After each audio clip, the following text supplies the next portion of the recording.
So this Estates General that Louis wants to call is a representative body of the three different estates that we talked about on the first slide related to the French Revolution, right? The first estate, the clergy; the second estate, the nobility; the third estate, everyone else. And that everyone else is from the poorest indigent person in the countryside and the poorest beggar in the cities, up to the wealthiest merchant and the richest non-noble landowner in all of France. So this is a huge scope. The first estate, again, it represents priests, monks, nuns, members of the clergy. There's about 170,000 individuals. They own about 10% of all the land, and they collect a tithe, a 10% tax from all peasants.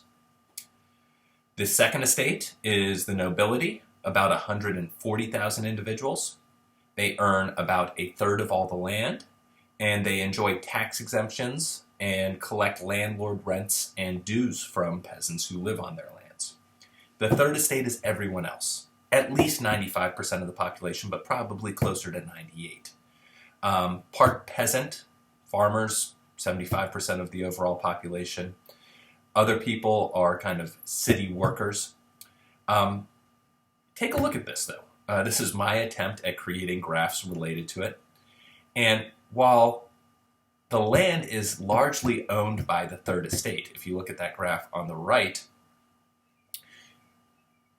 comparing it to that graph on the left, even if they own the vast majority of the land, they're also 95% of the population. So things are very unequal. The other problem that these folks have is that when they get together and the king says, hey, I need some money, will you give it to me? And the estates say, well, let us vote on some things. And they say, well, we'll make a decision, we'll come back to you. When they vote, each estate's representatives gets one single vote. So what that means is all representatives of the 95% get one vote, all representatives of the nobility get one vote, all representatives of the clergy get one vote. And if life's pretty good for the clergy and the nobility, chances are they're going to team up and say, they're going to vote to say, hey, do we want to lower taxes on the peasants? Well, the peasants are going to say, absolutely. And the clergy are going to say, well, those taxes partially come to us and partially come to the king, so no thanks. And the nobility are going to say, those taxes help us out too, no thanks. So it fails by a 2-to-1 margin. So we got some problems going on here as France is trying to collect money, and as we're getting into the year 1788 and then eventually early 1789.